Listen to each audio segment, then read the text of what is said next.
Hello, welcome to DC Comics Multiverse Mayhem. I'm your host, Chriz, aka the Mole, and this is the wrap-up party discussion. And of course, no party would be complete without Clayface himself, Richter Hammer. Hello. He's Batman, James Phoenix. Hello. And Cyborg Operational, Marcus Shadow. Happy Halloween, everybody. So yeah, we're just going to do our stuff and just talk about the series as a whole, what we liked about the stuff we did, stuff we might have done slightly differently, yada yada yada. So basically like we did last time, because it's cool to do these little wrap-up discussions after each one. So who'd like to go first? When you said Cyborg Operational, I thought it was like Cyborg Confessional. I just picture like those taxi cab confessions from fucking 20 years ago at this point. Just pictured like Cyborg like Tyler just be like, yeah, one time I strangled a hooker.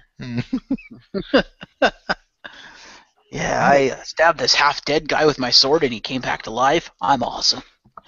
Hey, don't insult Cyborg. I literally had to piece him together. It's true. And he also had a spiritual quest. Also true. But no, I went with an unconventional cyborg, as you people have probably been able to tell. My version of cyborg was Japanese, and he came from a world where Japan won World War II, and the samurai never, died out. Ugh, I can't believe you totally yellow-washed Cyborg. That's racist.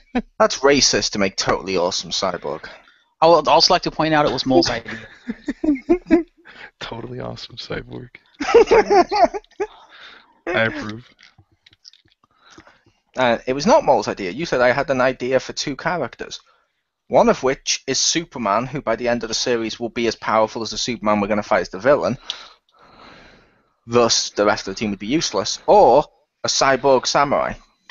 Yeah, originally I came up with cyborg samurai. I went with the lesser. I said go with the lesser of two evils. The one that doesn't literally God mod. But I was talking about the backstory was kind of your idea, because I remember I had come up with the cyborg samurai, and I had decided, Superman would probably be easier to play, because I realized I made my character kind of complicated. And you said, no, he'll be fine. And I was like, okay, so how do I explain the samurai thing? And then you said to me, well, what if he's from a world where the samurai never died out? And I was like, that's a good idea. I never thought about that. And that's where that whole thing came from, the whole, okay, well, they never died out, so they won World War II. Fair enough. Okay, so they take over the world. And he's like one of the premier samurai, one of the trustworthy ones, kind of general in a war, gets nearly killed and gets brought back to life. And, of course, that goes against the Bushido code of if you get your ass kicked by your opponent, you're supposed to kill yourself, ritual suicide, to maintain your honor. But because his government and his shogun and everything just denied him that because they wanted their ultimate war machine, he was basically left honorless and questioning his existence, and that's kind of what I went with. I will point out, I said the samurai may not have died out, but like you said, that means they could have easily still been around and helped them win all the world wars. We won World War II. Japanese people are still a thing. What? Yes. And Japan now has McDonald's and stuff all over it, plastered with all the Western stuff that's gone over there. So logically, he could have still been a black guy from America, just America could have more samurai schools. Huh. Yeah, I didn't want to play a black person, but because I don't think I could do That's racist. Yeah, racist for me, because I don't want to have to try to do a black person's voice. I'm sorry. I notice I don't have a deep voice. They don't all have deep voices. Most of them. No. This is wow. I was gonna try and help, but then he just made it worse. So I was gonna be like, now just picture Chris Tucker, who's like, "Damn, Jackie Chan."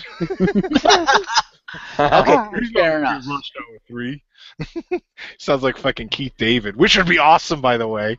And I also love how you said, yeah, I didn't want to play a black guy because I didn't think I could do a deep voice. I mean, when I introduced you as, here's Cyborg, hey everyone, happy Halloween. Yeah, well. I kind of wish he actually sounded like that. Hey, everybody. Oh my God, Fat Albert is a cyborg. Hey, get in Japan. But no, I liked how the character turned out, because dude, he came from World War Japan won World War II. It's like he was kind of racist against Americans, and being on a team with all American, he had to kind of learn to trust them and stuff, and realize, hey, in this world and in their world, Americans aren't bad. And I know actors tend to draw on a lot of stuff for themselves. So, what did you draw on from yourself to play a racist? Absolutely nothing. I'd like to make 2 points. Number one, Raven's from about 500 years before America existed, so I don't think she's American. True. Number two, something just occurred to me as I was sitting here. How is it, you went through something, Japanese, and, it's on this whole world where Japanese rule the world, and not once did you mention tentacle porn? Who said porn developed in this world? Who said Porn anime always developed in this world? Porn will find a way. Okay, Dr. Malcolm. It's the strongest driving force of everything. Also, tentacle porn wouldn't be a thing because Disney's not a thing. Because, as we all know, tentacle porn first originated online from people with fanfics and DeviantArt pictures and stuff like that, inspired by Ursula from The Little Mermaid. Wow. Fact. Wait, there we go. Thank you. I'm a host. Fact. I'm in charge of facts. Facts. I need to publish a big book of facts. Yes. And laugh as people are widely discrediting it as if I honestly believed they were facts. But yeah, that's kind of what I was going for with Cyborg. And one of the hardest parts of it was kind of modifying the technology and like the weapons and stuff for a samurai, like trying to keep him cyborg but trying to make him a samurai, because it's like, Cyborg has the big fuck off cannon. Well, samurais don't use guns really. I was like, Well, and then Emil suggested, well, how about a bow? And I was like, oh, that's a good idea. Sure, we'll go with that. Energy bow. Nobunaga disagrees. Yeah. And that was a great bow. Batman wielded it well. I did. Yeah. But I think I did all right, Cyborg. I think I designed him pretty well and made him adequately cyborg. Yeah, Cyborg was right? pretty cool. And Cyborg was pretty cool. And yeah, that was the big driving force of this, was a lot of people, everyone got to create their own world, i.e. a little bit, at least in their head or in their backstories. And it was cool to see what people would come up with for the various characters. Yay. Like Cyborg being from a world where it's all the Japanese stuff, that was pretty cool. And like I said, Marcus did a good job playing him. And Raven being from a world where she was like witch trial era and stuff like that, that was pretty cool, and she did a good job with Raven for most of it. Yeah, she did. That was a cool character. I like that character. It was a very good character. Until we brought her back. Yeah, she did wonderful with the not understanding technology parts. Like, I don't know why, just the part with the phone, I thought was just wonderful. Yeah, she was wonderful until we brought her back. It's weird that she could Sadly, play. she suffered from NWO syndrome. Yes. Wow. Great for its first run. Don't bring it back. Yeah, I wanted to commend her for playing a confused person that doesn't understand a lot of things really well. I don't know where she drew that inspiration from. And now I'm the mean one. You can't be you. You were Clayface. You were the best one. I know, right? Now, of course, Jim. How about you with Batman?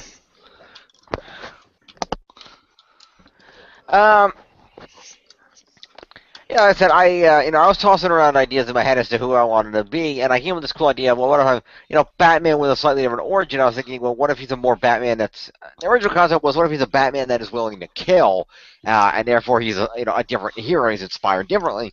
And I came up with the idea, well, what if he's the my original idea was, what if Bruce Wayne, at that young age, if say Alfred Pennyworth had already passed away or had not worked for the Waynes for whatever reason, what if Oh, James sure, Gordon- the English guy must die or can't keep his job. You said I was racist. The two are not mutually exclusive.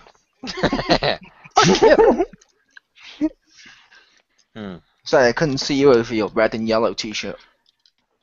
Wow. You gonna take that, brother? Wow. And your white pointed version of Mr. America's.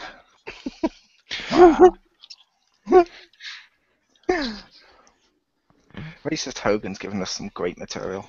Please tell me you've made that like outfit for him, because I'm sure there's like 3 versions of him in the game. So I'm hoping that there's. No, Doesn't Racist matter. Hogan was removed from the game for being Racist Hogan. Oh man. I'm sure you could probably download a Racist Hogan easily enough. I know, in the 1 year where we actually have more black superstars. Yep.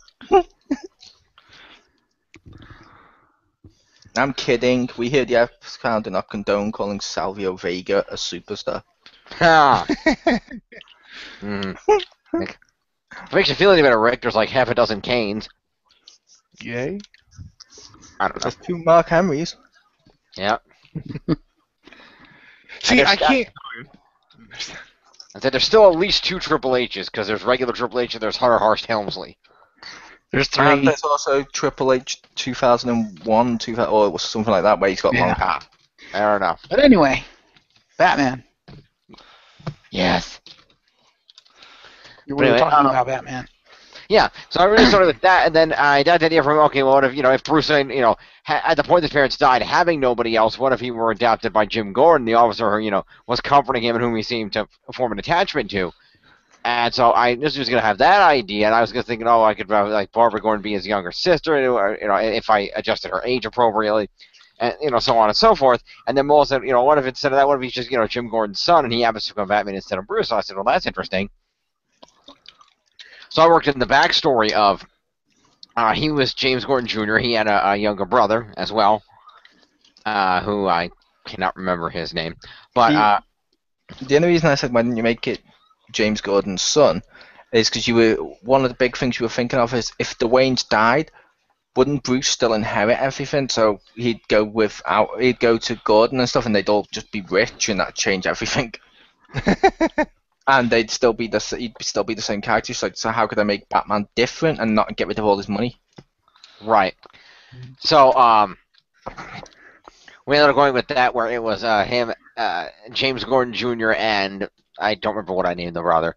And basically, well, yes, he was the Joker, but I had an actual name before that, something Gordon. But Joe, last name Carr. Yeah. I think I did actually name him Joseph Gordon, I think. Joseph Yes, Gordon-Levitt? No, just Joseph Gordon. That's Cobra Commander or Robin. But he's always Tommy to me. He's not. Oh my God! What the hell's this? When you're watching Netflix, add to watch list to have the idea that I will watch it later, but never get round to I it. don't know.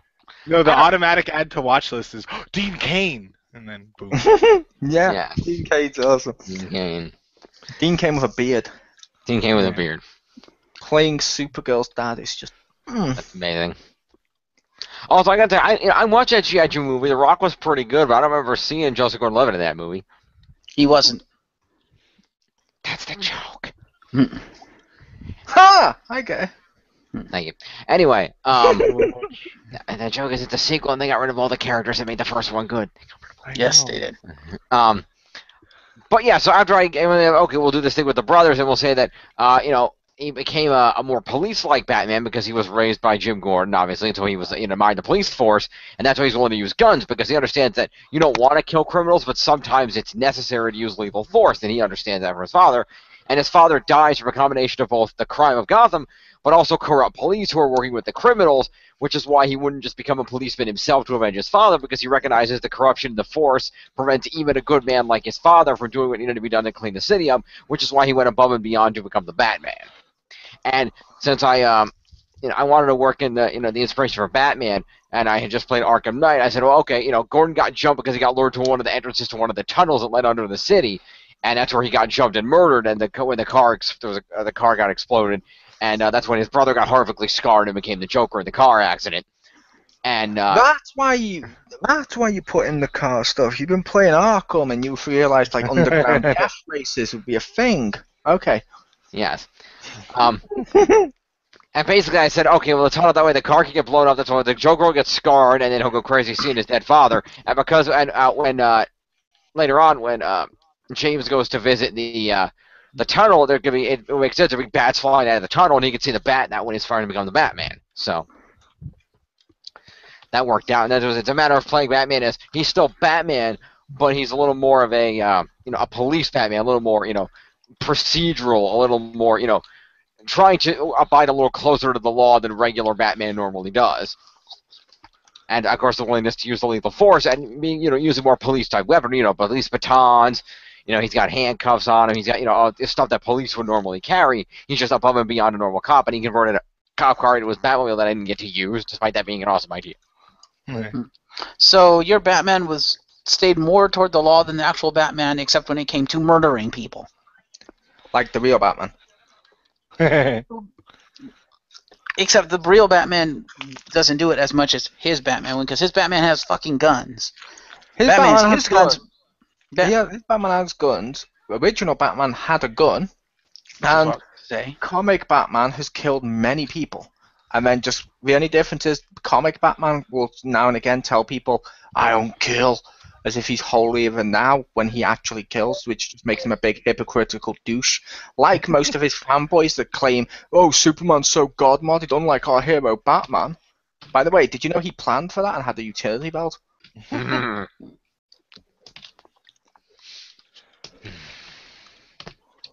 Batman rants are always fun. But no. He planned for that bullet to miss his head by a millimeter and then go through this wall to hit this button on a console to trigger this tool. And yeah, I planned for me to die and then go back through time instead of actually dying. And I knew Dick would actually take up the mantle after all the other Batman people have fought for it. I knew Dick would be the one. And then I could come back after Hush has disguised himself as myself and made out he was Bruce Wayne, so no one thinks Bruce is dead. And then I could come back in the opportunity time and take my life back. I planned for all of this. He did. Batman's god-mad as fuck. Good times. I make the case Batman may be the most god-modded comic book character right now in any comic series. Probably. Yep, I can kind of agree with that. Yeah, but the issue I kept running into, and as was demonstrated in several episodes, was my Batman's ability to fight because he was not using the same tools as the original Batman, and because most of his weaponry, aside from the guns, were non-lethal weapon. He's got some gas, he's got the batons. He's got for the most part non-lethal weaponry, and we're going up against dudes like Darkseid and Superman. I was running into some issues of trying to have effective weaponry that would actually work against these guys, and Mole made the point to me a bit too late that, well, Batman would still try it anyway. Even if he doesn't think it's going to work, he'd still at least try it. And by the time I realized that it was a little too late for me to use it, there was only like 2 battles left, and I didn't really get to use a lot of it. But that was an issue, was trying to compensate for, okay, he's going to fight differently from the other Batman, but exactly how is he going to, use all this? And he had the taser, which was pretty helpful. That was like his main weapon, but still. Yeah, I think another hard thing for you too was the difference in their training, because your Batman, being the son of a cop, would have had more formal like cop military type training, whereas Bruce was trained by like fucking Ra's al Ghul and Lady Shiva. And many other people. But just having that kind of very different training, because Bruce Wayne is more like a ninja, whereas James Gordon Jr. would be more like a Marine or a cop. Very different fighting styles. I feel very like different training. Yeah, I feel like in retrospect, as much as I didn't like my Batman, I feel like I would have been more effective if I had done something like a Green Lantern, because literally when you have Green Lantern powers, you can make shit up and it works. I would make the case Green Lantern would be the worst character for you. Why is that? Because it's all about constructing stuff with your imagination. Nice. Okay. I mean, what? That's mean. And that's me. Hashtag I agree with the mole. Honestly, though, if I wasn't allowed to pick a villain, I probably would have gone with Green Lantern. So that was my backup. Sorry. You know, in Richter's first response in every fight. I have summoned my Green Lantern mech suit. Not every fight, but at one point, undoubtedly, yes. You know, in hindsight now, thinking about what I just said about how your training would have been, I should have told you to fight like a wrestler. Because if you think about it, law enforcement and like Marines and stuff, like in hand-to-hand combat, a lot of their training is like grapple training and brawling, which is wrestling. I see what's happened here. I'm sorry, Marcus. I'm gonna have to sit him down and talk to him later. Okay, John Cena only played a Marine, darling. I understood what he meant, but I'm not gonna lie that I started laughing because I just picture like I should have told you to fight like a wrestler. And I just picture Batman comes down, looks at Superman, points at the WrestleMania sign. I was imagining him doing a 619. I don't know why. Like boom, boom, booyaka, booyaka. I just picture him like cutting promos before every fight. You come out here and play with your toys. I was thinking more like classical, like Greco-Roman wrestling, like a lot of grapples and takedowns and stuff like that. Oh my God! Now I've made him that dude. Oh, what is that guy's name? Shit, the guy from Hakan from Street Fighter 4. Now I picture that. Batman comes up, oils himself up, grabs Darkseid, spins around, squeezes, shoots him out like a rocket. Darkseid's like, "What the fuck is going on here?" He just leaves because he's like, no, I don't know what's going on. I don't want to know. Something, tentacle porn, oiled dude, leaving. See, now it makes more sense. Yeah, I will admit when he said I should have got him to fight like a wrestler, yeah, I was. Like I mentioned, I instantly just thought WWE. Yeah, I know, right? Just because that's always what we discuss when we talk wrestling. She's like, yeah, make him fight like a wrestler. I'm like, but no. Oh my God, out of nowhere. I know he didn't mean it like that, but that's immediately what he pictured because I'm just like, fuck it, that would be hilarious. And I'm picturing Batman now in my head, thinking about it being essentially King from Tekken, but with a bat head on it instead. Yeah, pretty much. You know what? I would. You know, King is awesome. I would totally play as that. Okay, guys, gather around. I have a plan. Yeah, suplex, repeat. Suplex, repeat. Suplex, repeat. Welcome to Gotham City, bitch. Do you guys have a cyborg and I can like transform my arm into a giant fucking bow and shoot energy?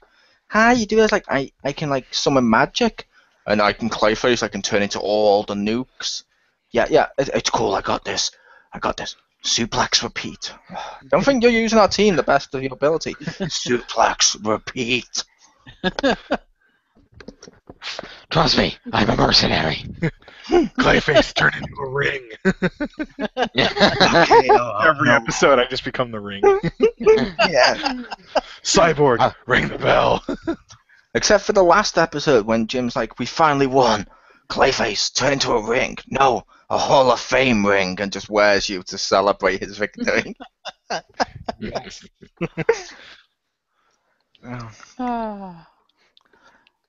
But no, the reason I said that is because the fighting style I think would be good, and also now I realize if I'd have said that, I think Jim would have understood better how to have Batman fight.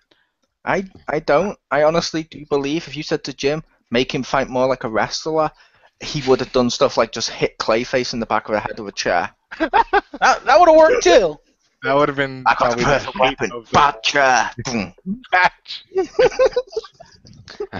I whipped the guy off this, Darkseid off this building and hit him with a starter.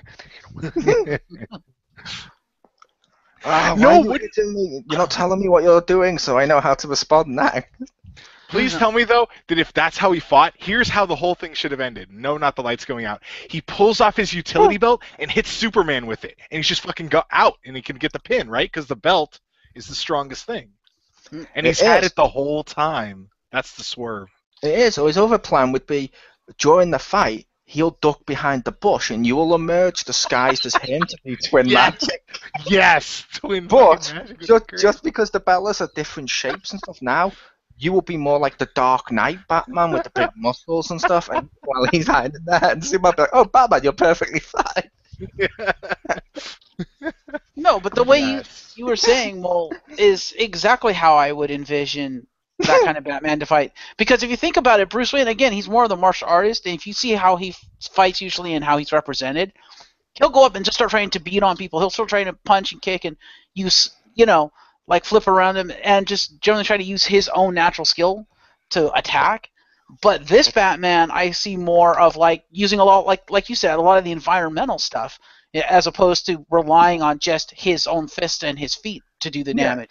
I could see like James Gordon Jr. like say, I don't know, as cheesy as this might sound, like say in the final fight when Clayface has Superman wrapped up with the kryptonite thing. If we were going to like defeat Superman, I could see like Batman running up behind him, grabbing him, and like face-bustering Superman to like the side of a building or something because he's weakened from the kryptonite. Yeah, the bat-crushing finale. Yeah, something like that.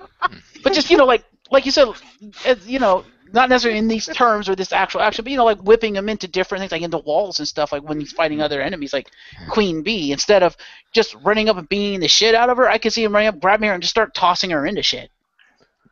I hit her with a bat set for Powerball. Yeah. And It's the Battitude adjustment. Battitude adjustment. No, I understand exactly I hit what her with Marcus the rock means. bottom. Yeah, I could see exactly what Marcus means. Yeah, Jim's Batman, if I was to make him fight, I would make him fight just like Batman from Begins. Because that style of martial arts he learnt there with that arm thing and the hand-to-hand and stuff was based on that martial arts they actually are training soldiers in right now. Ah, True. Yeah, the Casey fighting method. Yeah. yeah. Because it's designed not to be a flashy martial art, but to be one of the most effective instead. So it's like, Yes, I could easily see Batman doing that. But yeah, it's just funny to think like, oh my god, Superman goes to punch Batman. He ducks underneath him. He waves his hand in front of him to do bat stealth. He lifts him up. Battitude adjustment. Attitude adjustment. No, Superman's got to punch him, and he'll go against the wall and then bounce back and clothesline him. Yes. Yes. He does the Battitude adjustment to Superman. Superman just goes, whoa, whoa, you're messing with the Kryptonian distrosity. And instantly we just all hang up. We're done.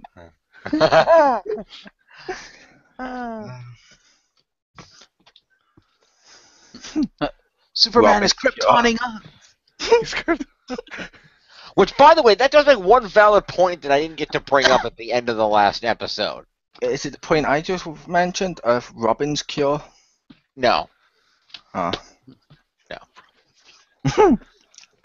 No. Just got that. That's great. But no, but no, the point I made was that we did the whole thing where, okay, we wrapped Kryptonite with the Clayface holding the Kryptonite thing, and Superman got wrapped up. We freed his mind, but after we freed his mind and everything was nice, and we're talking to him. At no point does anybody mention Raven putting the field back up around the Kryptonite. Superman should have been on the ground dead. That's true. I didn't think about that. It's implied he overcame it mentally and was a better person, sort of like how Superman Returns, he lifted a giant mountain of kryptonite due to his own will to do it. I think it's more the kryptonite is inside Clayface, so once Clayface let him go, Clayface's own body was protecting everyone else from the radiation. Yeah, because the cold never bothered him anyway. Yeah, and it was just melting me. The clay never bothered me anyway. What clay does in summer. But yeah, Batman was interesting. I liked what you did with Batman. Indeed. And of course, now, the best one. You've been waiting for it all night, folks. We've been cock-teasing you about this, but the floor belongs to Richter Hammer. Yay. Clayface. Oh, that was it. No, okay. No, actually, well, yeah, when he first said it, since I always love shapeshifting, so I was just like, huh, and I always thought Clayface was really cool because he was kind of like, okay, this is gonna sound weird. He's like the cool version of Carnage, because Carnage, like, for some reason Venom's really cool, and I saw Carnage, I'm like, he looked like, like the knockoff version of like, oh, look, you can go buy like that Darth makes Vader on the police scooter, right? That makes complete sense because Carnage, as his own villain, set up without Venom, if they just done him where he looked like that and acted like that, cool. The fact they made it another symbiote and they're like, now he's on Cassidy. Oh, and by the way, he's just like Venom but better. Makes you instantly hate that prick. Yeah, but I liked how he could, like, you know, he had the tentacle stuff and like the shape shit, you know, like he could, you know, like make his arms into things, you know, like he could mold the suit. And back in the old 90s Batman show, I just thought Clayface was pretty cool, and I was no idea how he like would lose, you know. It was kind of like, if anyone remembers Darkwing Duck, this is really long-winded, I apologize. Where like the Liquidator, you're like, yeah, how would you beat him? You'd have to pour concrete powder on him, because otherwise he would just kill the shit out of you. He's made out of water. You can't punch him. He just flows down your throat, and then he wins. Like Matrix the Neo just busts out of you, you know? Yeah. You put him under a lamp and let him evaporate. You heat vision his face. I don't think Darkwing Duck can do that, but yeah. But I was like, you know, Clayface is pretty cool. I like shapeshifting. I love that as a power. So I was like, oh, I'm gonna do it. So I asked, I was like, hey, can we do villains? Because you know, I was like, I pictured that there could be a good version of Clayface, because you know, basically I based this off the cartoon at the start.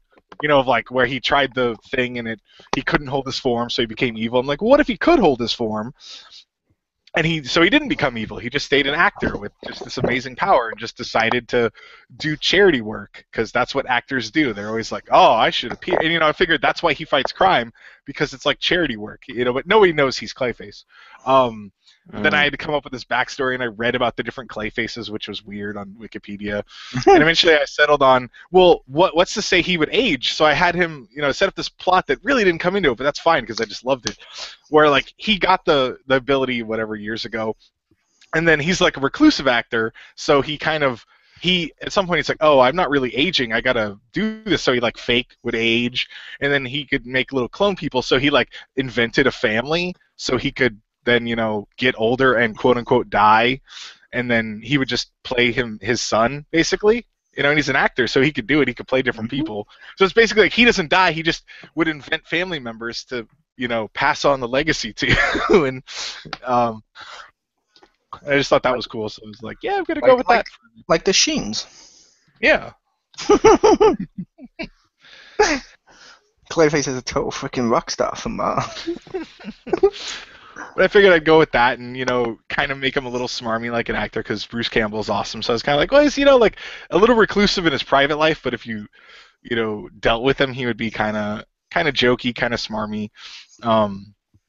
And, you know, I don't remember if we discussed this actually on air or whatever, but like I tried to make him always happy, because whenever you see actors, they always try to, you know, put on their PR face, so they're trying to. They don't want you to, you know, they want you to feel good. So otherwise, you know, they're not going to show up and just be like, God, I hate life. Or I mean, some people will respond to that. But I just picture, like, in interviews, actors always try to look upbeat and happy. So I tried to make them. Tell that to Sean Penn.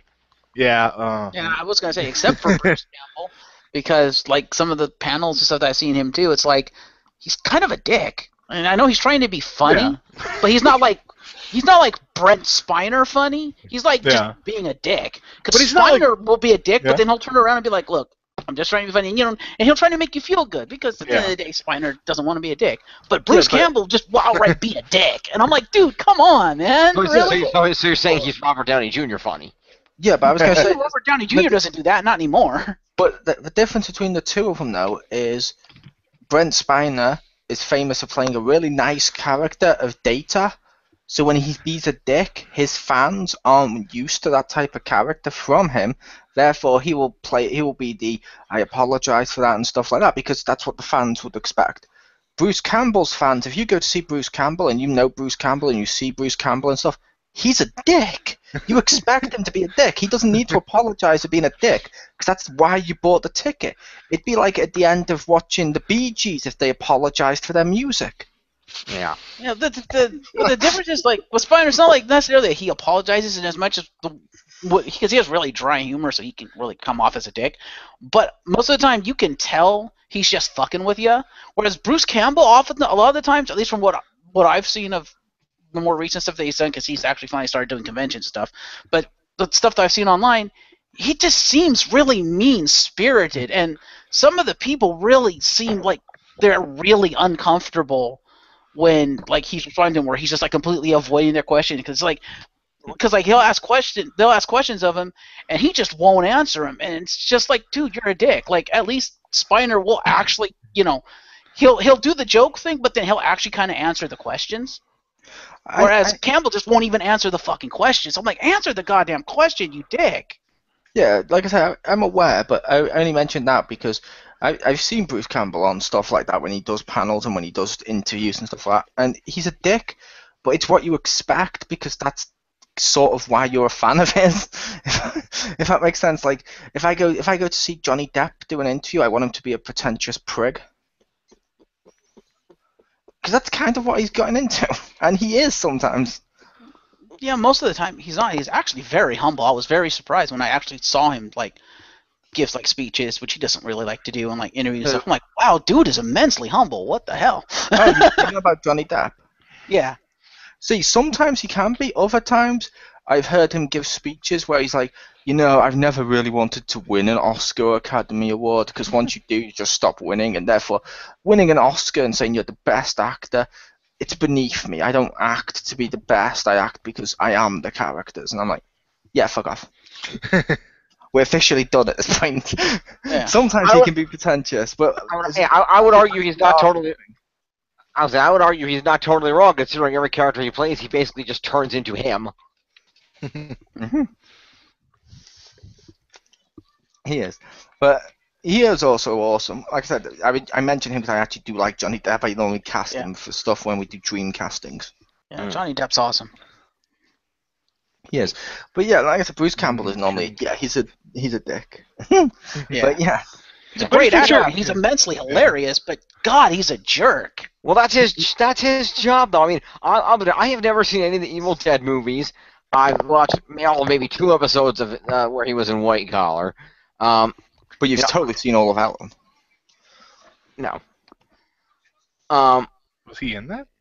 He was. He played her coffee. He played the owner at the coffee shop. Oh, I didn't know that. But I actually did like Ellen. Yeah, that's what I meant. Burn Notice, not White Collar. Burn Notice was fucking awesome. Yeah, Burn Notice. I've seen episodes where that is okay, but the thing is, I don't know that much about Bruce Campbell as having seen a lot of his properties. But I know he's meant to be a dick, and that's just from playing the tutorial of the PS2 Spider-Man game. Yeah, he's supposed to be a dick. That's sort of what you buy into, and if you're a fan of his, you like it. It's like Ricky Gervais. They've done some real interviews with him before now, and he's a great guy. But whenever he does most interviews or most like he's done some panels and he's done some other stuff, whenever he does it, he's the asshole that basically believes his own hype and hates all the other people's fame because that's the character he was playing ever since when he did The Office. He was started to do The Office and then people said, oh, they're doing The Office, that BAFTA show. Oh, they must be so full of themselves. So he's just started playing with that because it's really fucking funny. Mm-hmm. It's like when people said to it, it's like when a load of people, like one person or a few comedians went on record as saying, oh, well, Ricky Gervais, he can write he can write comedy, but no, he doesn't really understand stand-up. He wouldn't be able to do it as well as us. Yeah, he did a massive stand-up tour that outsold a load of the comics and got really high reviews and during it, he kept mentioning, people said I couldn't do this, so I'm just going to prove them wrong because I'm Ricky Gervais. I can do anything. And you kind of like him for that. You know what I mean? Because it's like one of those actors that has a persona. Mm-hmm. The other thing that really rubbed me the wrong way with Bruce Campbell, too, was not only was he just a dick, he was being a dick to, kids. And I'm like, dude, come on. No, that's where I draw the line. Do not be a dick. Especially if they're your fans and they genuinely like, oh my god, it's Bruce Campbell, and they're genuinely asking you a question, and you're just gonna fucking mouth off to them? No, fuck the hell off. I think if we get counterpoint, I don't think anything Bruce Campbell has ever made would be considered child-friendly, except maybe those aforementioned Spider-Man games. I don't think kids should be fans of Bruce Campbell. Yeah, Spider-Man movies. Oh yeah, a cameo, a barely there cameo. And like I said, I've seen a few things where he's interacted with kids where they seem genuinely excited to be meeting Bruce Campbell. Like, they know who he is, they're his fan. And they're maybe 10 years old or whatever, and he's just an outright dick to them. I'm like, come on, okay, if it's someone our age, fair enough, we can take it. But don't do that to a 10-year-old kid. Seriously. Yeah, wait till they age another year, and then Justin Bieber will do that to him.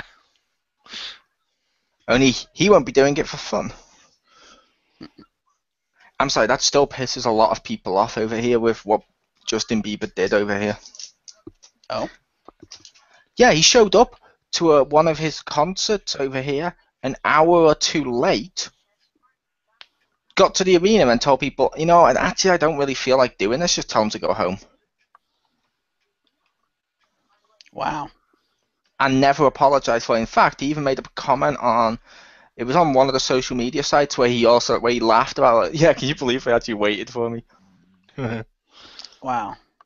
And then he wondered why there was a massive backlash. He's not that bright. No, but yeah, like I said, I can understand that with the Bruce Campbell thing, but it's still cool with that inspired Clayface, which is True. what we were meant to be talking about with Clayface. He was the best one. Which, yeah, some I of the liked stuff. him. Yeah, like At first, oh, with yeah. Clayface. Mhm. Oh, sorry. I said, yeah, some of the stuff we wanted to do with Clayface at first, to just have him be in the background and then do some of the more jokes and stuff we couldn't do because you ended up being there every single week when people took off. So there was even an episode where you put on Baymax armor because it amused us to put you in Baymax armor. Because why the fuck not? Why not? That and Yeah, he needed a way to fight Batman. I could have melted him, but I'm not, not trying to kill him. Yeah, I liked Clayface. I thought he was really fun. At first, yeah, I was just kind of like, oh, he'll just kind of do stuff here and there. And then at one point, I don't know, I think it was when, after, or at some point, I was just like, yeah, fuck it. I'm just going to do whatever. And I just started just saying shit. And it just got better. Like, I told Wifeblade about the part that she thought sounded funny of where Darkseid was like, so have you decided to join me? And I was talking about fucking benefits and healthcare and shit. Like, who the hell would do that? Darkseid shows up like, join me. And you're like, I don't know. I'd want to see a contract in terms. And I was like, that amused me. Screwed. I'm going to say this kind of shit. Well, it makes sense because you're an actor. That'd naturally be how you'd respond. Yeah. Yeah, that makes sense. And like, you were the only one that was actually willing to give Luthor a chance. Yeah, that's what I was about to say. The same way you respond to Luthor of, call me. Yeah. Yeah, exactly. And I would also make the counterpoint of, to be fair with the fighting Batman, he didn't need the armor. He beats him without the armor. He beats him through acting. And the armor was just put on him by my character, Dr. Adams, because Dr. Adams assumed he needed a way to beat Batman. I would make the case, one thing Clayface can do as Clayface is fight Batman without armor, because that's sort of what Clayface was designed to do, is to fight Batman. True. It just amused me to put him in Baymax armor. Ba-la-la-la. You should have done that after you knocked. I should have. You should have punched Batman in the face after, and then just gone ba-la-la-la. That would have been a good idea. I should have done that. Yeah, I liked what Clayface became. Yeah, absolutely. Ironically, Clayface, while being the most superficial of the character in terms of the characters, of being like all about no, I want to see the contracts and I want the money and I want this. Ironically, out of all of them, he's the one that showed the most loyalty. Yeah. Well, the way I saw Clayface was he was the most practical of the group because he was an actor.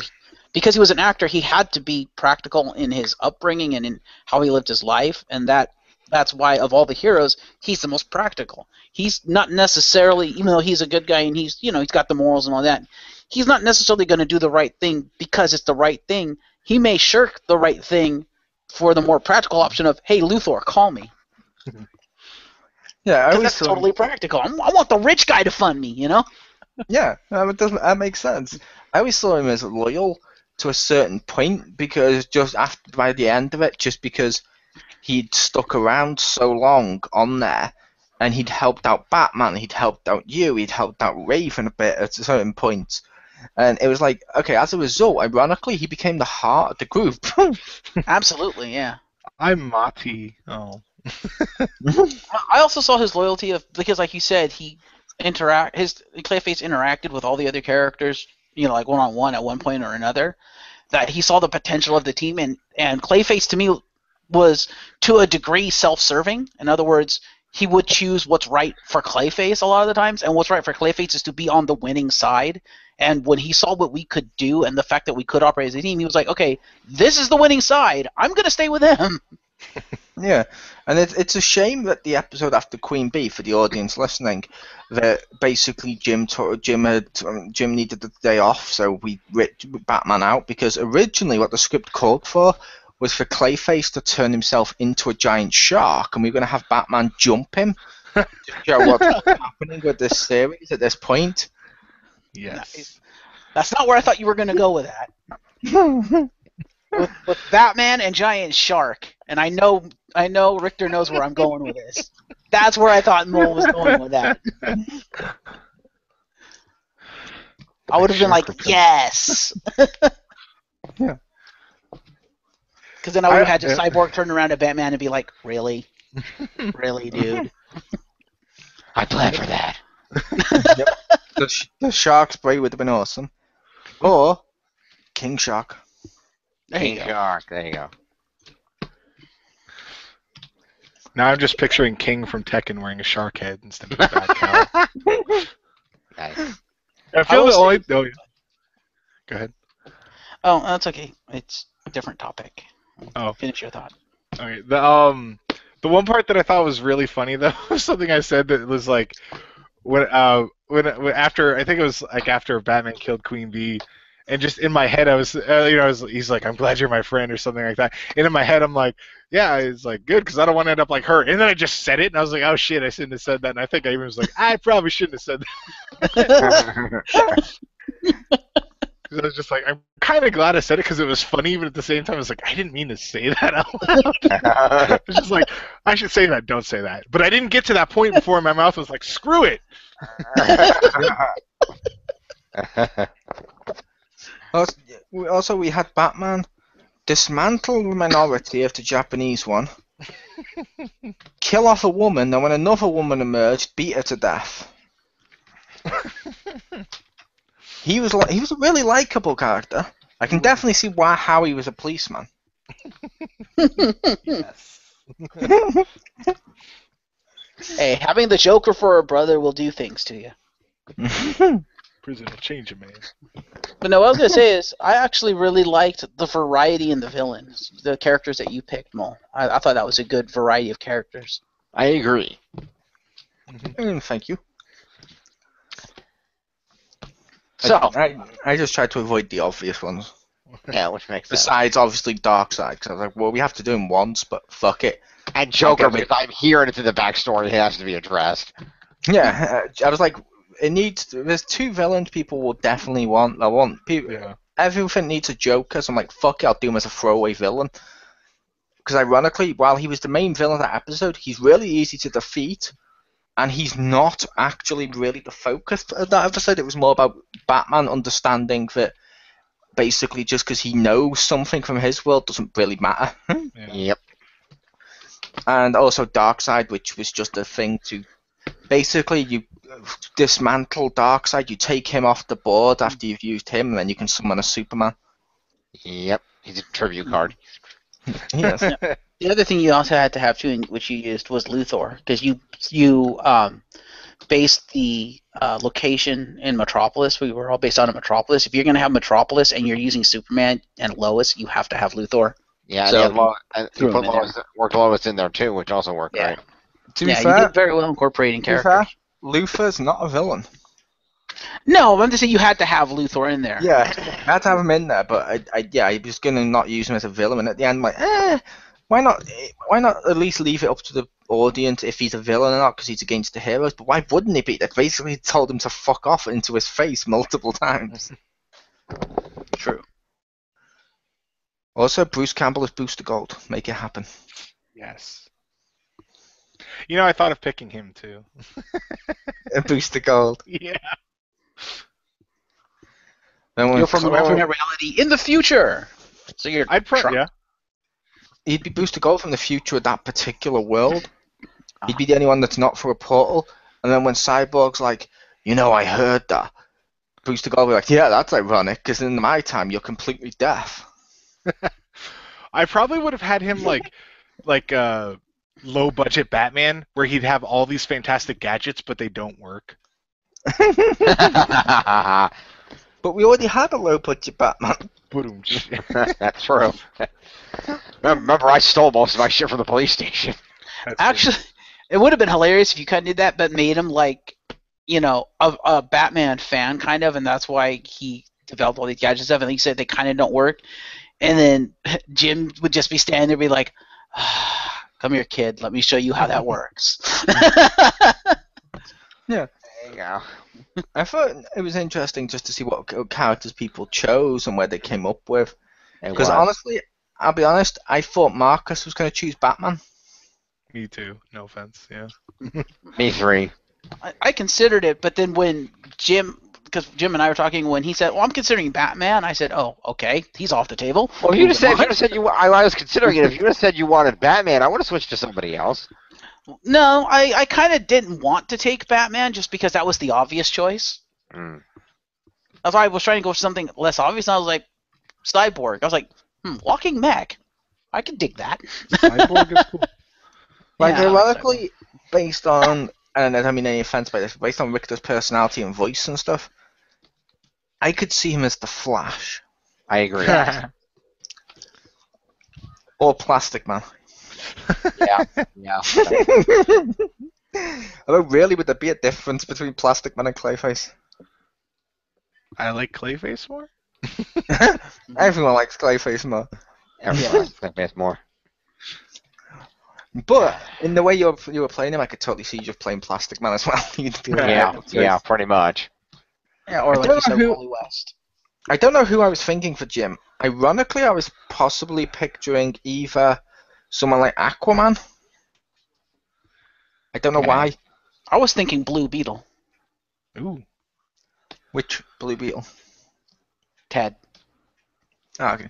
I'm sorry, I'm biased toward Ted. Ted's my favorite Blue Beetle. Mine's the newest one, that kid one that's basically Spider-Man. I don't think I've seen the newest one. And that's only because, I'll be honest, the original Blue Beetles, I liked them. They were fine. The new one, I was like, oh, okay, he looks way more like he suits the other superheroes, if that makes sense. I'm like, that's cool, and I just started to like him. But the other ones were still awesome, if that makes sense. Yeah. I just like that. I didn't even notice it at first, but one of the episodes, I think it was the one with the Joker in it, where he's talking, and I think you mentioned something, Mole, about like, oh, so Jim's playing a character called Jim, and I was like, oh my god, I didn't even see that. Like, you pointed it out, and then I was like, oh yeah, you're right. I can't tell if that's genius or not. It's like, it's pew-proof. It's pew-proof. Yeah, I love that the one thing nobody thought of, except for me, and we only got one out of it, was the thing to ask, by the way, what's your name? Like, nobody on the team ever told each other what our names were until we were in the fucking shop, and I turned to Batman, I was like, by the way, what the hell is your name? I assumed it was off camera, because wasn't there like several weeks between 1 and 2? So I assumed it was like an off camera thing. But it's also... Yeah. It's also believable that we just kept calling each other by our code names. Yeah. I assumed either A, it would be off camera, or B, I assumed you guys would do that eventually. The reason I didn't put in there that you should definitely reveal your identities is because they're secret identities, so I figured they'd come out as the team got closer and closer as a team. Right. Except logically, Tim's not going to be like, oh, hi, giant clay monster. By the way, this is my real name. Nice to meet you. This is my address. This is my social security number. Yeah. This is where my current members of the family who are alive live and their weaknesses. These are my passwords to my Wi-Fi and my Apple Cloud where I take pictures of myself and then after the shower. Here's my Neopet login. Yeah. Batman, why do you have a PDA and you're writing furiously? Yeah, but because when I saw in the script that, we're on off time hanging out in a bar. In a bar or, coffee shop, and we're in our secret identities, I was like, oh, fuck, what do we call each other? Because if we're in our secret identities out of costume, I'm not going to walk up to fucking James Gordon Jr. and say, sup, Batman? That kind of defeats the purpose of him wearing the mask. You're a cyborg disguised as a man. They could just call you Cy-Man. Hello, Manborg. Simon, yes. I'll have a tea. Hello, Simon. That You know, no offense, I would have loved that. I would have been great. Oh man, at this point, I still don't know what the hell any of your names are. You didn't He is- ask. His name's Sure. Clayface, but his real name is Clayton. I thought it was Carl. That's why- Face. It That's is why- Carl Carl Face. Face. Carl Face. Carl Oh, Face. so you That's were why I actually said so Clayton. you were actually going with the actual. I was going with. Well, he was originally Boris Karloff or whatever, but then just made up the identity of Carl Hagen. But he's really both. But Carl Hagen is an actual dude. I know. Okay then. So was the first one. I just took as. So you're Doc Brown. Fair enough. And I always Like, assumed you gave me Cyborg's that name. joke. I always thought Cyborg's name was Kenta. I know it wasn't, but that's just what I'm picturing. Close. Yeah, I would have accepted that. I'd be like, "Yeah, okay, close enough. there you go. Well, like, I'm not going to argue with the giant clay monster. Close enough. Batman points at the WrestleMania. Yeah, sign. it was Hideo Titami. I don't know if that's racist. My It's name like, is Kenta GT Sleep. Yeah, Hideo Titami. I like that. Yeah. Although I think the point of telling each other our names was pretty much irrelevant because that was the second episode, and Luthor basically just walked in and was like, "Oh, hi, superheroes." So it really After we our did all identity the secret because like, well, Luthor knows them anyway. Yeah, that kind of made me mad because I was like, okay, I went through all the trouble of establishing we're in secret identity mode. We should know each other's actual names and stuff. And Luthor just walks in and blows the whole thing. I'm like, fuck, dude. Well, You A, blow it. that was because, like I said, there was something more to him. True. And B, if you're secret identity heroes, why the hell did you steal from the guy funding you? While you also screamed to Clayface from across the other side of the bar, did you forget I'm a cyborg, I have super hearing? I don't think Superman does that. I don't think Clark Kent's like the Daily Planet is like, oh, by the way, yeah, I totally heard you just insult Clark Kent. Oh, yeah, because I'm Superman, I have super hearing. Now I didn't picture. cross the bar. I thought we were all still at the table and he was just talking to Luthor. He was talking to Luke for slightly away, and then you were like, did you forget I could hear you? Because otherwise, if it's far away enough for you thought to mention super hearing, or if it's really close, that's just regular hearing. No, but it's more like he's trying to whisper. It's like, dude, you do realize I can hear you even though you're whispering, right? True. Now I'm just picturing at the Daily Planet, there's two people like, hey, do you think Clark is gay? Yeah, he might be. And he just, zoom, like super speeds over and he goes, excuse me, I am not. And just goes back. And they're like, how did he hear us? Yeah, like the office parties. What type of cake should we get him? Just comes over. My favorite is chocolate. Oh my god, don't tell Clark, yeah? But last week, yeah, I totally went up to his car, yeah, and I wiped my crotch on it. Guy walks out into the car park. What the hell? Why is my car now a cube? And why is Superman just looking at me saying, yeah, you know what you did? Why is it shaped like a giant penis? Yeah. And why is it rubbing against my mom? Who put all this child pornography in there? Superman's like, that was already in there. We don't need to do a radio play of just Superman as a dick in like an office environment. Super Dickery, the radio play. Yeah. With the child porn thing, Superman just shrugs. It pans back. You see Batman on the ledge above, around the corner, just standing with his back against the wall with a smirk on his face. And obviously you hear a voice that says, "You said child porn. Ding, ding, ding, ding, ding. That's our word of the day." Sorry, I meant to say art. Is that what you're stealing in Payday 2? But No, I like the concept of this, and I liked everything you put into it. Well, you know, with the Yeah, it was characters very good. and stuff like that, and how you constructed the stories. I thought it worked out well. Yes. I thought it worked out well. I couldn't take it exactly where I wanted to because obviously real life stuff, but it worked out okay.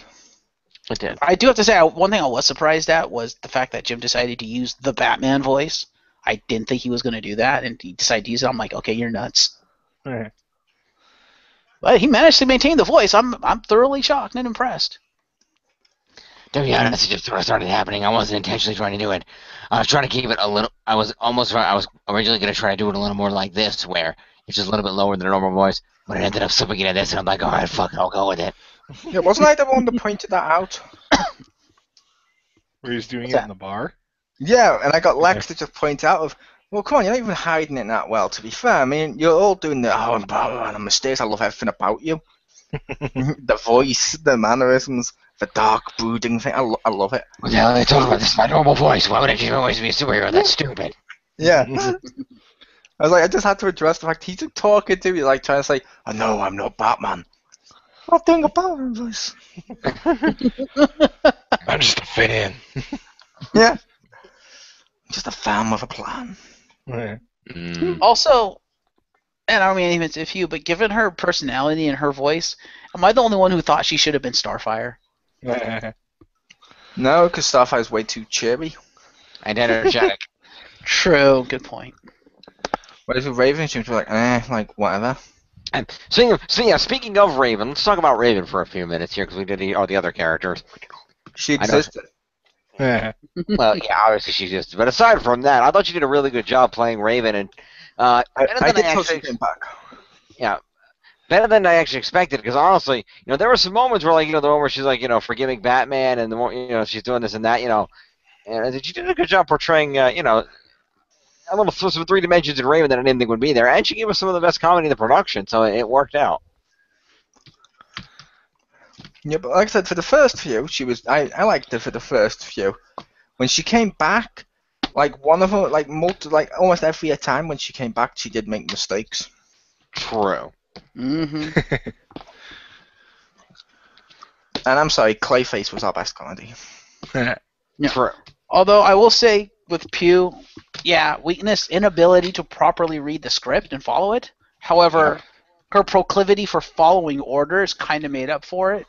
Because in that last episode, like, Batman's like, Clayface, go wrap him up. And I'm sitting here thinking, did no one think to take the force field off so the kryptonite would actually do something? So I just blurted out because I was like, well, we should probably address this. I just blurted out, Raven killed the shield. And thank God she didn't hesitate and just fucking went with it. Otherwise, it would have been really weird of, how is Superman hurt at all if there's a force field around the kryptonite? And she just, without hesitation, Azrath, Metreon, Synthos, boom, and got rid of the force field. I'm like, thank you. Speaking of which, I thought she said she wasn't going to use that. And she used that, and that was the only thing she used for casting spells. She did, because I remember was it me or somebody asked her, "Hey, are you going to be using that to cast your spells?" And she was like, "I'll probably say it once or twice, but no, not really." And that's all she ever used. It's like, oh.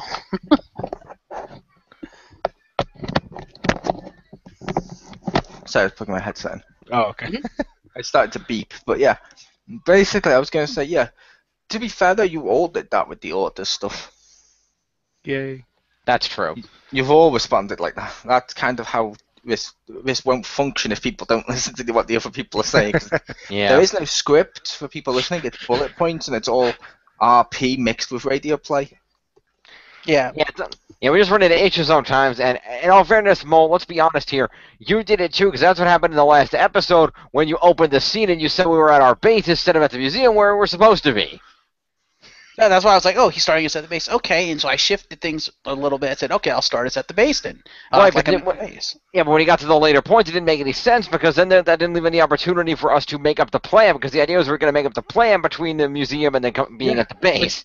Like I said, that was supposed to happen right after the part where Pew jumped apart from there, and everyone started addressing the stuff right before that bit. So I just moved it ahead and was like, it'll cover itself out.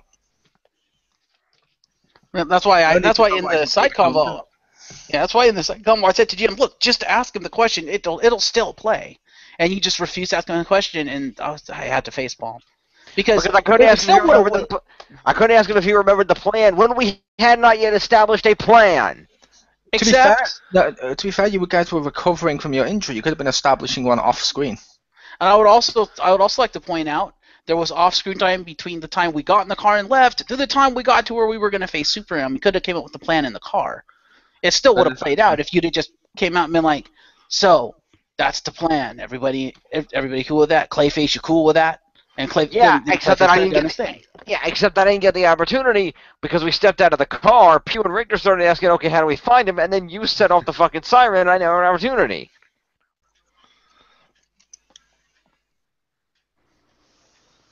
Because I was going to do that, and then all of a sudden everybody started moving on to the next part to try to summon Superman. I'm like, all right, I guess we're summoning him and we're not doing the plan thing. Fair enough. Yeah, like I said, that episode went horrible because of the Pew situation at the beginning. Yep. It I'd messed also up like the flow of everything. Yeah, I'd also like to point out, Mo, I think you jumped the gun a little bit because I didn't even get a chance to summon Superman. He just showed up for no reason. Because I said, cover your ears, flip open the thing, set up the decibel level so it'll project his voice, and I was just about to go, hey, Superman, get down here so we can whoop your butt. And all of a sudden, Superman just showed up before I said anything. I said, oh, I guess I don't have to say anything. Yeah, I did that before you pressed it because I realised, A, it said you had to scream Superman, and B, all the other characters like Jim and stuff put ear things in, so I'm like, well, instead of doing a loud, annoying sound for the people listening, you can just show up. Yeah, and you said that he left the sonic boom, which made sense why he would have told us to put the earplugs in. Yeah. I So I was like, well, put the earplugs in because in the script said Cyborg yells out, and I was like, well, if I'm going to yell out, I kind of don't want to break your eardrums. Which is fair enough. So I was like, well, since everyone did that and you did that, I was like, well, it would make more sense to just have him as summon and imply that you did it. Fair enough. Because you don't have to yell out Superman really loud. Yeah. Although I don't know that kind of had that amazing scene play in my mind when Marcus just said that. What? Cyborg sets up his sound thing. He pulls it. Cyborg sets up his sound thing. He pulls out a big time and he goes, "Hey Superman, get down here so we can whoop your butt." Whoop. Cyborg gets punched in the face, goes through 3 buildings. Superman, booyah. I actually thought instead of saying, "Hey Superman, get down here," he was going to be like, "I can summon him," and he's going to be like, "Help, Superman! My purse is being stolen." And Superman's like, "What the lands? Hey, wait a minute, you guys." Oh, I wish I had thought that. I'd been like, yeah. Wait, so I should have been like, yeah, I have an idea. Voice modifier, modulation, pitch up. Superman, it's Lois Lane. Wanna fuck? Yeah. Do I? Hey, wait a minute. Now, Lois, we went over this. I would kill you. Yeah. Like I said, I did that, like I said, with the earplugs thing, and I heard him press a button, so I was like, okay, might as well do it before he has to scream, because if everyone's putting earplugs, it's not going to be as loud as requiring that, so it sound bad. So I'm like, well, I'll just have him appear like it's been done. Fair enough. I didn't realize that's what you're doing, so I did the whole, I guess I don't get to say anything. Mm-hmm. Oh, sad Cyborg. Mm-hmm. I think despite all that stuff, it still turned out pretty well. And, like, the core of that episode was still maintained, and it still turned out really well. It did. It turned out okay. Yep, I like the little speeches we gave. They came out really well. Ironically, I think the best episodes we did were probably the Queen Bee one. They were pretty good. I say Queen Bee 1. Queen Bee 2 was okay, it was good. I did like Queen Bee, so probably both together. Both the Queen Bee ones were probably my favourite, what we did. Fair enough. I just like the flow of those episodes, and those were the episodes where things didn't go wrong during. Yeah. Yeah. Well, yeah, because we got rid of the 2 people that fucked things up. No, you didn't leave till next episode. Ah. And we still had Richter. Richter doesn't fuck things up. No, Richter's the best one. I messed up one thing. Yeah, the episode after the Queen Bee one, the one where Jim wasn't there. Yeah, who was the one having internet issues? That's not my fault. That was a me messing it up. That's not him messing That was up. Comcast. I know, I'm just saying, we're all prone to messing up, whether it be our fault or not.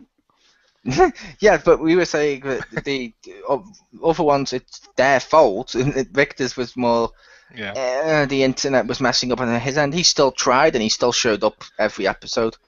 He Yeah, did. the one part I messed up was the prophecy. I forget because I wrote the note to say something 2 lines too early, and then. But yeah, the Oh. internet thing. Yeah, it was a problem on my end, but I Yeah, you don't messed. want You to messed take up the. blame for that one. Yeah, you're not taking blame for that one. You messed up the prophecy, but to your credit, the second I wrote to you to fix it, you instantly did it. Yeah. It wasn't like Yeah. some of the other ones where I had to keep typing it over and over again. Yep. So I'd have to say, if I had to pick one episode to go back and do over again, it would be the Gorilla Grodd one, because I would have loved to just hear how that would play out with Rick actually there. Because that would have been amazing. I still think my It was favorite. great going into it. We had great chemistry going into it and playing off each other, this and that and the other. And all of a sudden, Comcast decided to be a bitch, and I'm like, fuck me versus Zombie Grodd. I'm kind of screwed here. I still think my Yeah, favorite Rick moment is melting his face. Only because all the build-up of him over-talking and with Darkseid, like, oh, it's going to be another moment. Jump, heat vision. That was really funny, and I was like, oh, I was sad, but it was funny. The one thing that I thought was funny that I don't think anyone else thought were funny was whenever anything would happen to him, I would always scream about his face, like he was still vain, even though he looks like a giant melted monster. Like, why would he care about it? He can shape it how he wants. But in my mind, I'm like, that's hilarious. Whenever he's like, oh God, my face, then the part with I think it was Dr. Adams was kidnapped and it was written on the blood, and I was like, fuck it. I quoted Resident Evil, and I don't think anyone noticed. And I was like, ah, screw it. It's funny to me. I have to say, probably the one part that made me laugh the hardest and also made me facepalm was was it the final episode? No, the second to last episode when we first go to face Superman, and the first time I face Superman is when I get back.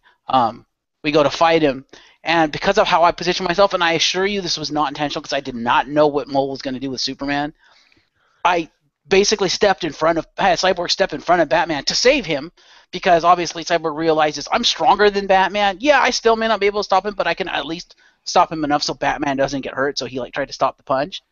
And he had this go at Superman, but because literally it was lined up with Superman facing Cyborg, who was literally standing in front of Batman, Mole decided, I'm just going to have Superman punch Cyborg. And I'm like, wow, you just took Jim completely out of the fight. Because when he punches Cyborg, where is Cyborg going to go? He's going to fly straight back into Batman. And I was like, oh God, I feel so bad for Jim, but I can't play it any other way. Which is why I was like, Cyborg flies back right into Batman. Which, I made the case of that. There was a purpose for that.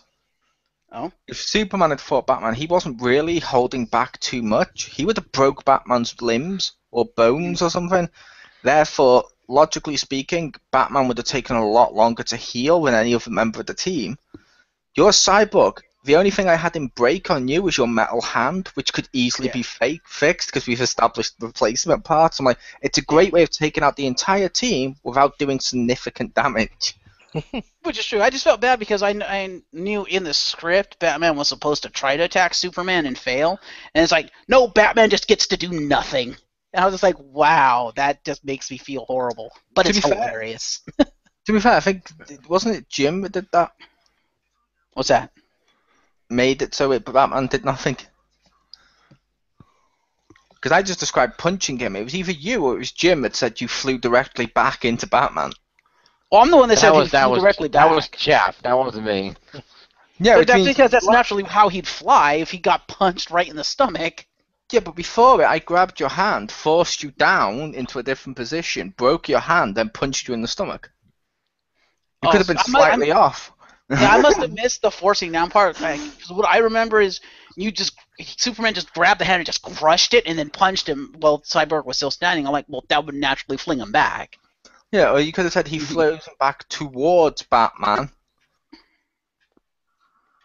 And then give Jim enough time to say he ducks or rolls out the way.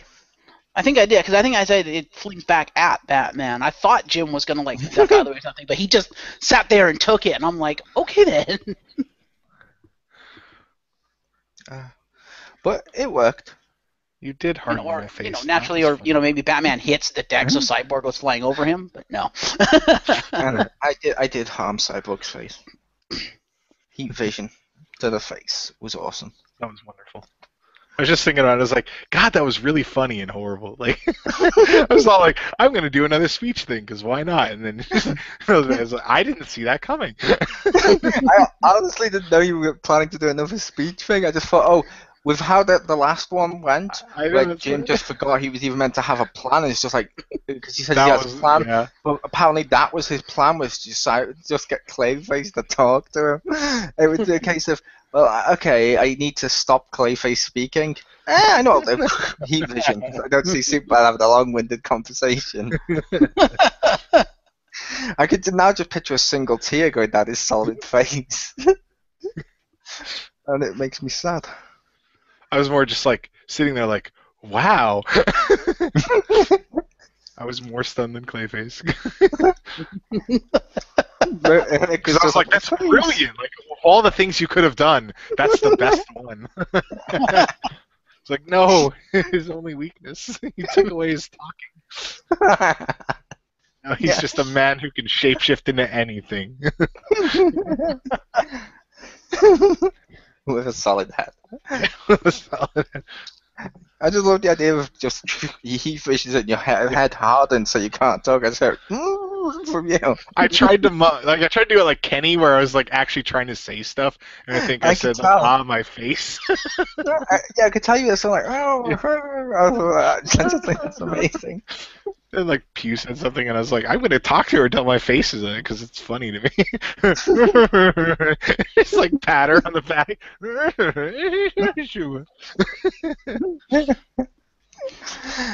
Thank you, partially hardened liquid man. Well, first isn't the only thing we can get hard. Call me. He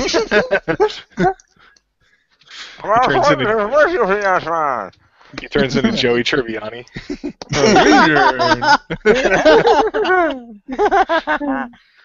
I will say one of probably the funniest things of the whole thing was having Pew there because of, and I don't know if it's how she was purposely playing the character or if that's just how she is and therefore that's how she was acting. But it was her like clueless innocence and naivete. It was so hilarious because Raven was supposed to be clueless because, you know, she's from like the 1500s or whatever. But just the fact that she would call things different things, like instead of Clayface or person, she'd be like a giant like melting man or something like that. I'm like, who says that? It's like, oh, that's right, she's from the 1500s, she would. And it's just how cluelessly innocent she was so funny. Interacting with everyone else. I'll assume that's how she chose to play it because whenever we've discussed it before and afterwards, she always refers to people by their character name. True. Just in case people out there listening think we're calling Pew that stupid. No.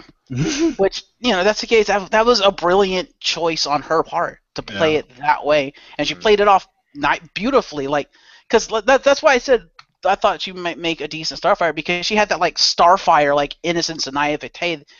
It's what makes Starfire in the Teen Titans cartoon so charming and so funny, is that innocence, and that's kind of the vibe I got off her Raven. Yeah. And I was just like, oh. Yeah, it's too bad in the comic books the two things that they consider Starfire important for are on her chest. Yeah, well. To be fair, in the comics, Starfire was actually a pretty strong and really good character, and the cartoon set her back fucking years. Really? Yeah. Also, don't forget, in the comics they were older. Yeah, because in the comics she was actually had a character growth, she was stronger, she was more independent. Then the cartoon came, made her an airhead, and they're like, oh, okay, and they just made her a bimbo in the comics. And it's like, oh. Same thing with making Changeling back to Beast Boy. Yep. Yeah. But yeah, I have to give Pew props for that, because that was just endlessly funny. Every time she would open her mouth, I was guaranteed to laugh, just because of how she would react to what the current situation was. Yep. I pressed Batman's face on my talking phone. That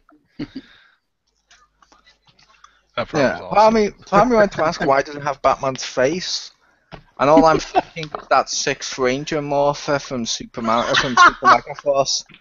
Yes. Nice. I just picture someone set up the contacts for her, so they just put the face. Yeah. She's yeah. like, I can't read these letters. Oh, it's the face of the man that's a bat. I will push it and speak to him through the ether. Yeah. Also, yeah. Simon then ask what's an Ethernet cable. Yes. Yeah. And I like the fact that she started calling it a talking phone, and she borrowed that term from Once Upon a Time. That was funny, also. It was. But yeah, the next one we're doing will be hosted by James Phoenix, and I'll let him introduce it. Woo! Yeah, hopefully he has a title now. It will be Star Trek and the title of the ship. I have to name the ship. I have not done that yet. There's been much debate about names of ships. Star Trek placeholder. Star Trek placeholder. I'm open to suggestions if Star Trek, it's the ship. Why don't we just do that? Why don't we rip ourselves off? Just call it the USS placeholder. Hello? Hello.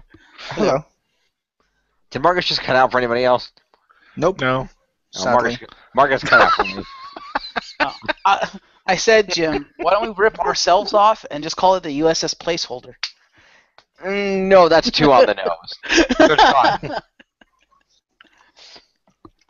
But yes, it'll be a Star Trek theme, where I will be playing Captain Charles Bradford, and these fine folks will be the crew under me, so I will be sending them on away missions and ordering them around to do things as we are set to test out some new cloaking technology, and we end up finding a conspiracy against the Federation that we must investigate and put a stop to. And I'm not going to tell you people who I'm playing, but let's just say it's going to really show the scale of my acting. Wah, wah. Wait, I don't get it. You will next week. Oh my. Because that's what people like. It's jokes that wait a week and then you get the punchline. Yes. If there's one thing I know about audiences today, they like to think. Mm-hmm. I shouldn't laugh at that, but Yes. Indeed. It's going to be legend. Wait a week for it. make you tremble with anticipation. Also, slight spoiler, we realised in the last 2 radio plays that we haven't really done romantic pairings. Oh boy. So if you want to ship me and Richter's character in the next radio play, feel free. God. Oh my God. Gentlemen, I'm sure it's that'll work off out. my bridge. Come, enjoy being gone with the wind. Is that a tail? Shh. Where we're going, we don't need permission.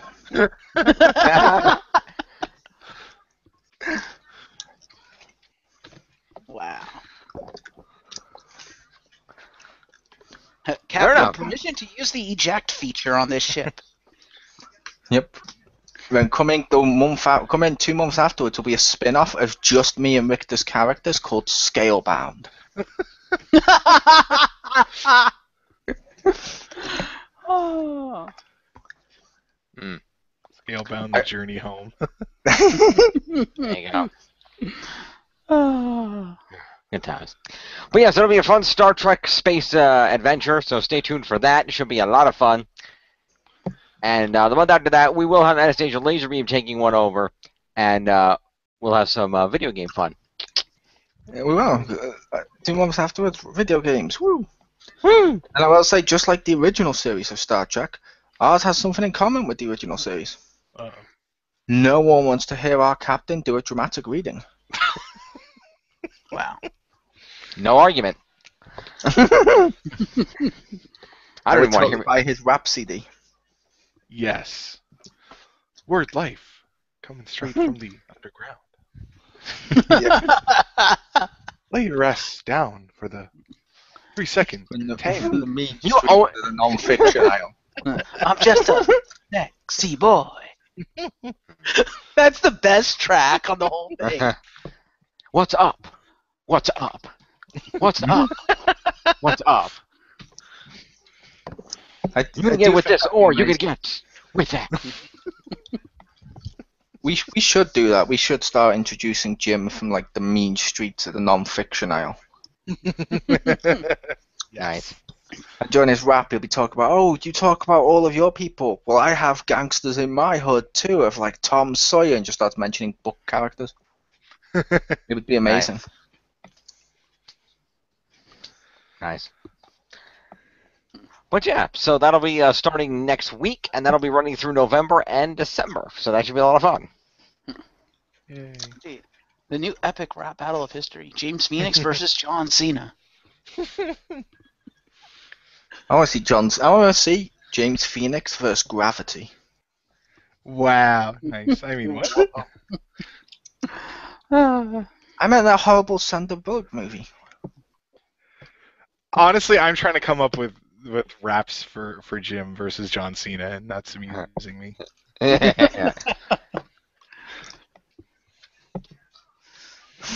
For his 5 pubes of doom.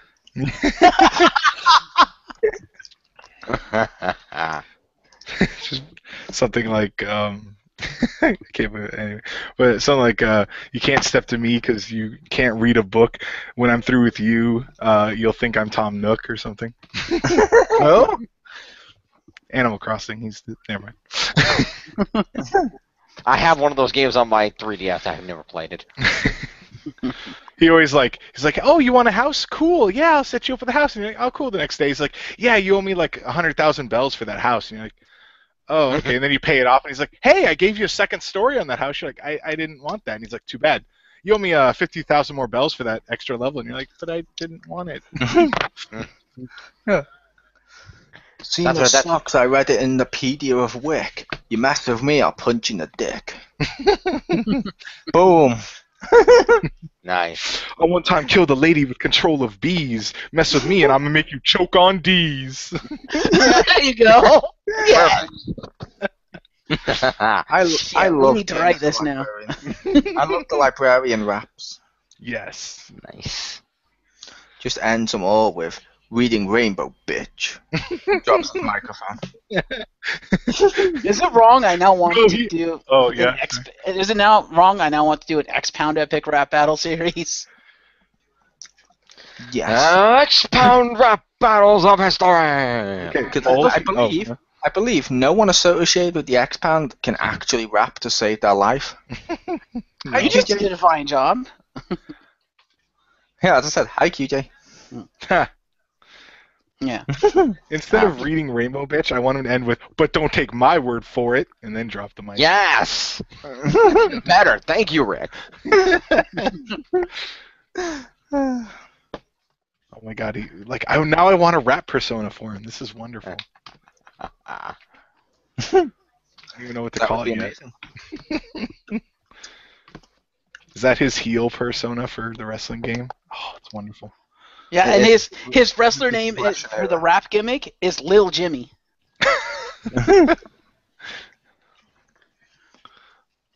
Yo, I'm Lil Jimmy. With a giant gold chain with a Kindle attached. Yes. Yes. Shit, now I have to make this happen once he gives me himself.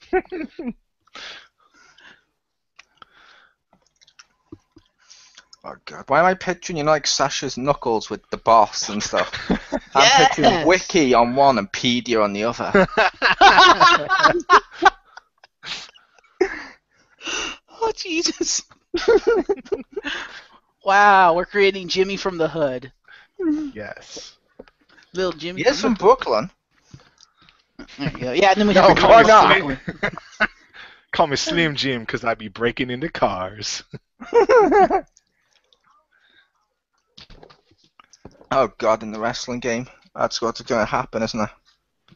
Just come out to JTG's infants. He's going to have a feud with Triple H and be like, I'm going to fuck your wife like the last person involved with Slim Jim.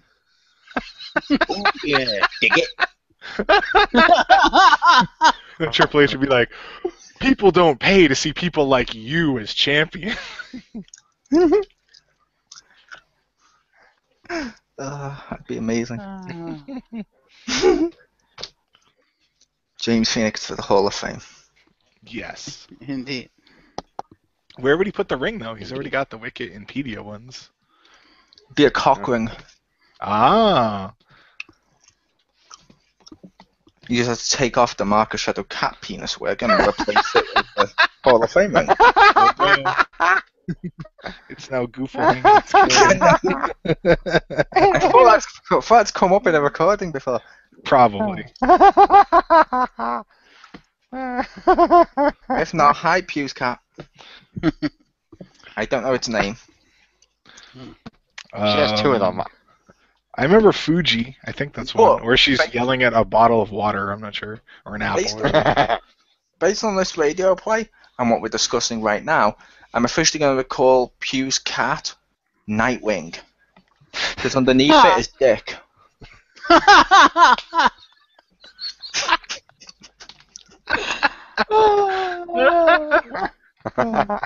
Wow. Good night, ladies and gentlemen. Yeah, take it out, Captain.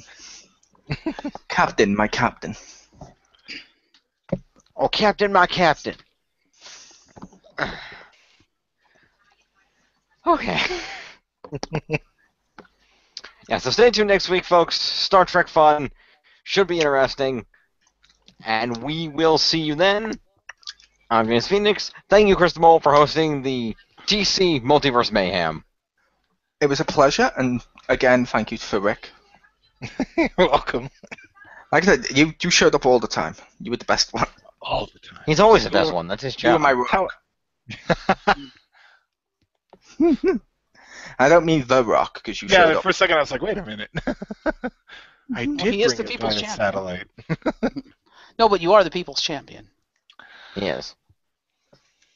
Yay. Do you smell what the Rick is cooking? The Rick is cooking. The Rick says. You need to do Most that, Alric. electrifying. Yeah. You need to adopt the rock persona, and I want to see Marcus record a video of him going around PAX with an iPad so you can appear at PAX via satellite. That'd just be the best. It would be.